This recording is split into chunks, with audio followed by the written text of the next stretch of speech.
Capítulo 5. Sistemas do mundo antigo e moderno. 1.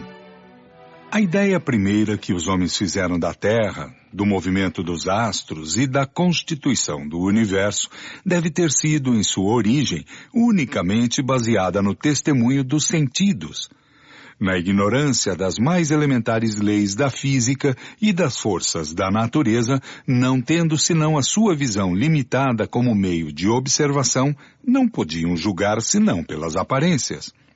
Vendo o sol aparecer pela manhã em um lado do horizonte e desaparecer à tarde do lado oposto, disso concluíram, naturalmente, que ele girava em torno da Terra, ao passo que esta ficava imóvel. Se tivesse dito então aos homens que ocorre o contrário, eles teriam respondido que isso não poderia ser, porque teriam dito, vemos o sol mudar de lugar e não sentimos a terra mover-se. 2. A pouca extensão das viagens, que raramente ultrapassava os limites da tribo ou do vale, não podia permitir a constatação da esfericidade da terra. Aliás, como supor que a Terra pudesse ser uma bola? Os homens não teriam podido se manter senão sobre o ponto mais alto, e supondo-a habitada em toda a sua superfície, como teriam podido viver no hemisfério oposto, com a cabeça para baixo e os pés para cima? A coisa teria parecido ainda menos possível com um movimento de rotação. Quando se vê ainda em nossos dias, quando se conhece a lei da gravitação, pessoas relativamente esclarecidas que não compreendem esse fenômeno, não deve espantar que os homens dos primeiros tempos não a tenham mesmo suposto. A Terra era, pois, para eles, uma superfície chata, circular como uma mó de moinho, se estendendo a perder de vista na direção do horizonte. Daí a expressão ainda usada, ir ao fim do mundo, seus limites, sua espessura, seu interior, sua face inferior, o que havia abaixo era um desconhecido. 1. Nota. A mitologia hindu ensinava que o astro do dia se despojava à tarde da sua luz e atravessava o céu durante a noite com uma face escura. A mitologia grega representava o carro de Apolo, puxado por 4 cavalos. Anaximandro de Mileto sustentava, de acordo com Plutarco, que o sol era uma carroça, cheia de um fogo muito vivo, que escaparia por uma abertura circular. Epicuro, segundo uns, teria emitido a opinião de que o sol se acendia de manhã e se apagava à tarde nas águas do oceano. Outros pensam que ele fazia desse astro uma pedra pome aquecida ao estado de incandescência. Anaxágoras o consideravam um ferro quente do tamanho do Peloponeso. Singular observação. Os antigos eram tão invencivelmente levados a considerar o tamanho aparente desse astro como real que perseguiram esse filósofo temerário por ter atribuído um tal volume ao astro do dia. E foi necessária toda a autoridade de Péricles para salvá-lo de uma condenação à morte e comutar esta para uma sentença de exílio. Flammarion, Estudos e Leituras sobre a Astronomia, página 6.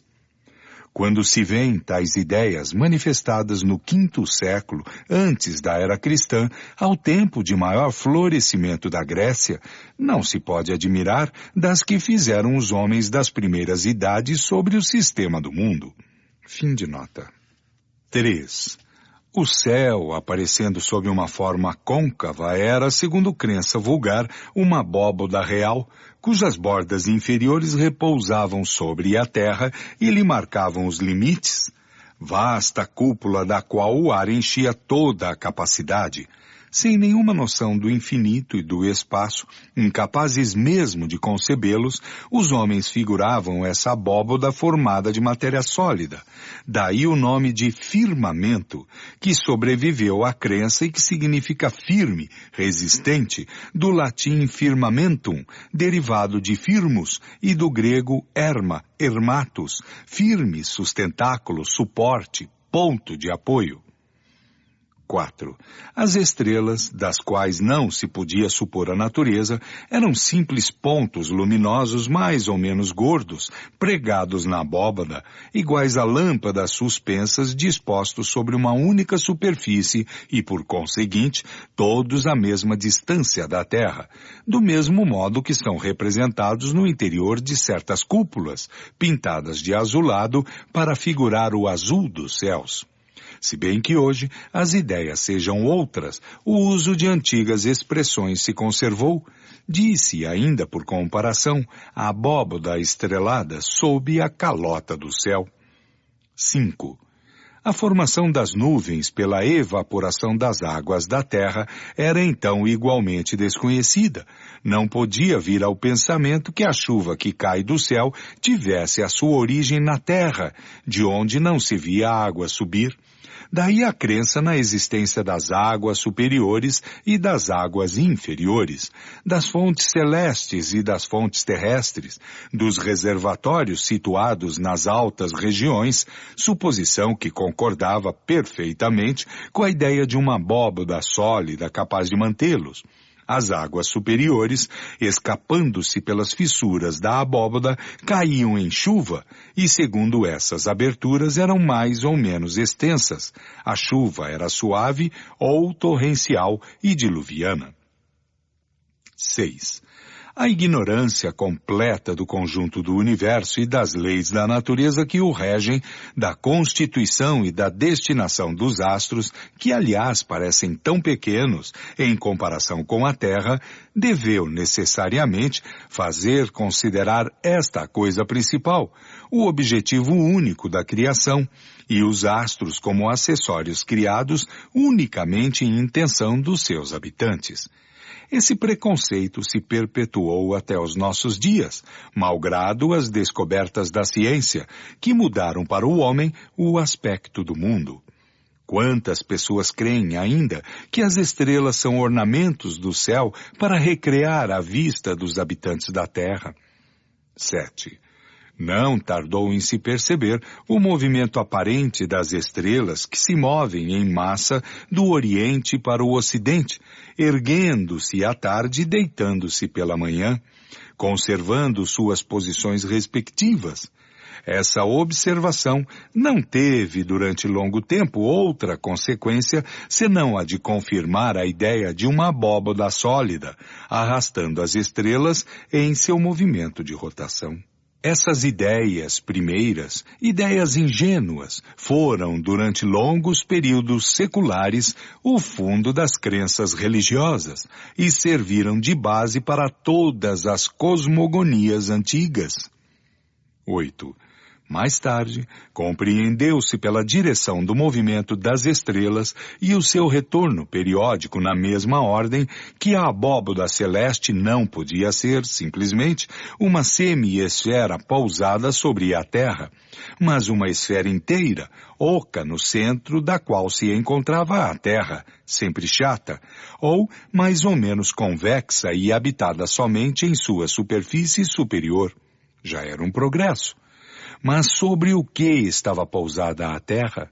Seria inútil relacionar todas as suposições ridículas concebidas pela imaginação, desde a dos indianos que a diziam levada por 4 elefantes brancos e este sobre as asas de um imenso abutre.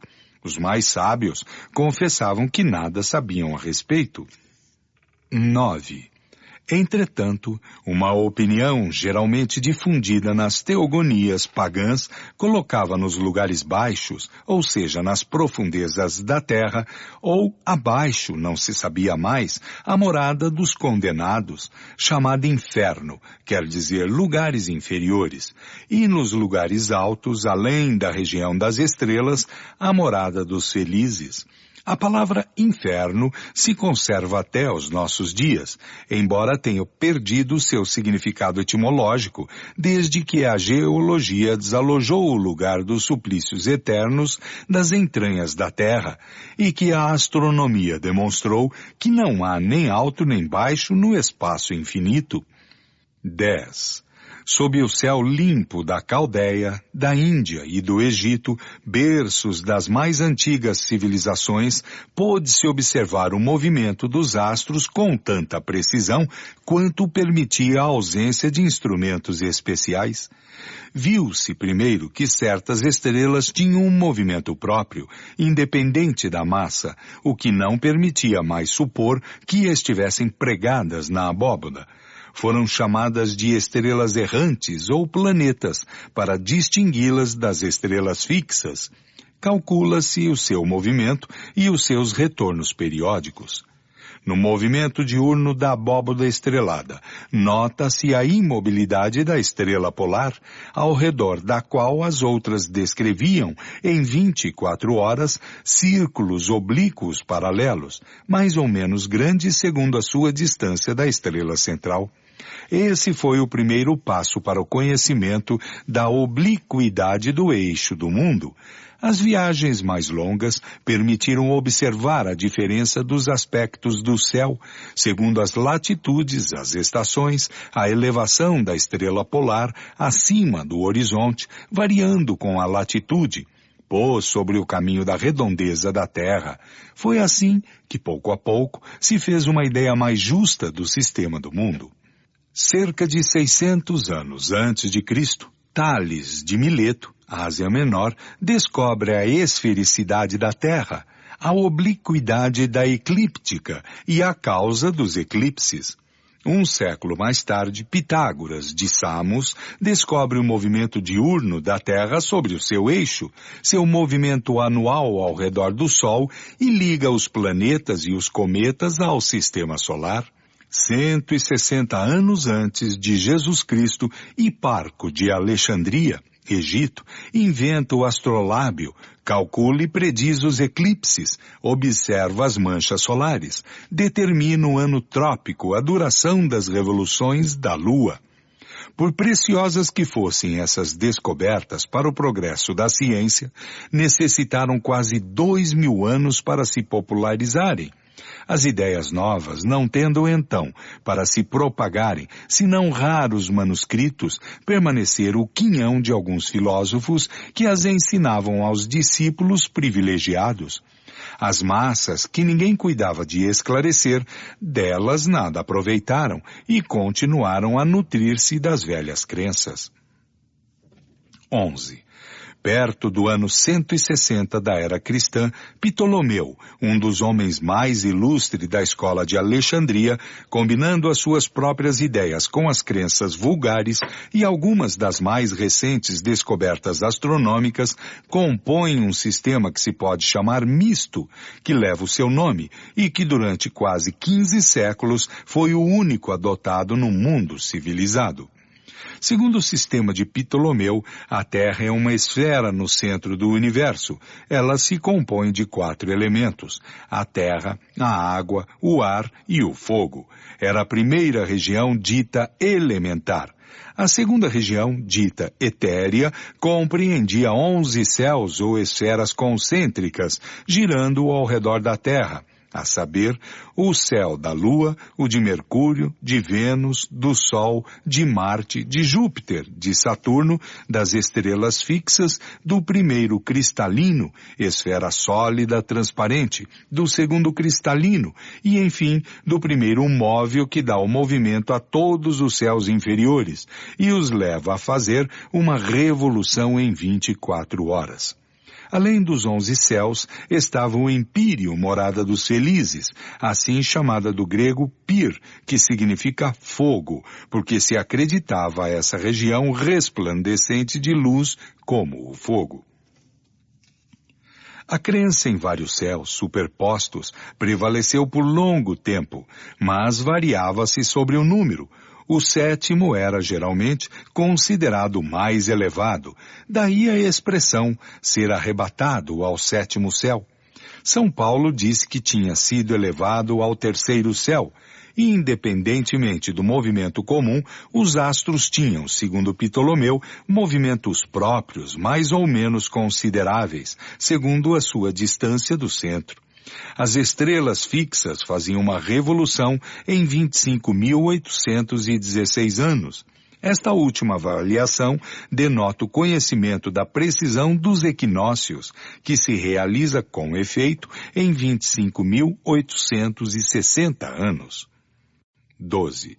No começo do 16º século, Copérnico, célebre astrônomo nascido em Thorn, Prússia, em 1472, morto em 1543, repete as ideias de Pitágoras, publica um sistema que, confirmado cada dia pelas novas observações, foi favoravelmente acolhido e não tardou em derrubar o de Ptolomeu. Segundo esse sistema, o Sol está no centro e os planetas descrevem órbitas circulares ao redor deste astro. A Lua é um satélite da Terra. Um século mais tarde, em 1609, Galileu, nascido em Florença, inventa o telescópio. Em 1610, descobre os 4 satélites de Júpiter e calcula suas revoluções. Reconhece que os planetas não têm luz própria, como as estrelas, mas que são iluminadas pelo Sol, que eles são esferas semelhantes à Terra, observa suas fases, determina a duração da sua rotação sobre o seu eixo, dá, assim, com provas materiais, uma sanção definitiva ao sistema de Copérnico. Desde então, desmorona o alicerce dos céus superpostos. Os planetas foram reconhecidos por mundos semelhantes à Terra e, como ela, sem dúvida, habitados. As estrelas por inumeráveis sóis, centros prováveis de outros tantos sistemas planetários. E o Sol, ele mesmo, foi reconhecido por estrela, centro de 1 turbilhão de planetas que lhe estão sujeitos. As estrelas não estão mais confinadas numa zona da esfera celeste, mas irregularmente disseminadas no espaço, sem limites. As que parecem se tocar estão a distâncias incomensuráveis umas das outras. As menores, em aparência, são as mais distantes de nós. As mais gordas, as que estão mais perto, estão ainda a centenas de milhares de léguas. Os grupos a que se deu o nome de constelações não são senão conjuntos aparentes causados pela distância. Suas figuras são efeitos de perspectiva, como se formam para a visão daquele que está colocado em um ponto fixo de luzes dispersas em uma vasta planície, ou as árvores de uma floresta. Mas esses conjuntos não existem em realidade. Se pudesse se transportar para a região de uma dessas constelações, à medida que se aproximasse, a forma desapareceria e novos grupos se desenhariam à visão. Desde que esses grupos não existem senão em aparência, o significado que uma crença vulgar supersticiosa lhe atribui é ilusório, e a sua influência não poderia existir senão na imaginação. Para se distinguirem as constelações, deram-se-lhe nomes, tais como os de Leão, Touro, Gêmeos, Virgem, Balança, Capricórnio, Câncer, Órion, Hércules, Ursa Grande ou Carro de Davi, Ursa Pequena, Lira, etc. E foram representadas por figuras que lembram esses nomes, a maioria de fantasia, mas que em todos os casos não tem nenhuma relação com a forma aparente do grupo de estrelas. Seria, pois, em vão que se procuraria essas figuras no céu. A crença na influência das constelações, das que, sobretudo, constituem os 12 signos do zodíaco, vem da ideia que ligam ao nome que levam. Se a que é chamada leão tivesse sido chamada asno ou ovelha, certamente lhe teria sido atribuída uma outra influência. 13. A partir de Copérnico e de Galileu, as velhas cosmogonias foram destruídas para sempre. A astronomia não podia senão avançar e não recuar. A história diz das lutas que esses homens de gênio tiveram que sustentar contra os preconceitos e, sobretudo, contra o espírito de seita, interessado na manutenção dos erros sobre os quais havia fundado a crença que se pensava assentada sobre base inquebrantável. bastou um instrumento óptico para derrubar um alicerce de vários milhares de anos. Mas nada poderia prevalecer contra uma verdade reconhecida como tal. Graças à imprensa, o público iniciado nas ideias novas começou a não mais se embalar de ilusões e tomar parte na luta. Não era mais contra alguns indivíduos que era preciso combater, mas contra a opinião geral, que tomava a defesa da verdade. Quanto o universo é grande em comparação com as mesquinhas proporções que lhe assinalavam nossos pais. Quanto a obra de Deus é sublime, quando se vê cumprida segundo as leis eternas da natureza. Mas também, quanto tempo, quantos esforços de gênio, quanto devotamento foram necessários para abrir os olhos e arrancar, enfim, a cegueira da ignorância. 14. O caminho estava, doravante, aberto por onde ilustres e numerosos sábios iriam entrar para completar a obra esboçada. Klepper, na Alemanha, descobre as célebres leis que levam o seu nome, com a ajuda das quais reconhece que os planetas não descrevem órbitas circulares, mas elipses, das quais o Sol ocupa um dos focos. Newton, na Inglaterra, descobre a lei da gravitação universal. Laplace, na França, cria a mecânica celeste. A astronomia, enfim, não é mais um sistema fundado sobre conjecturas ou probabilidades, mas uma ciência estabelecida sobre bases, as mais rigorosas, do cálculo e da geometria. Assim, acha-se posta uma das pedras fundamentais da Gênese, cerca de 3.300 anos depois de Moisés.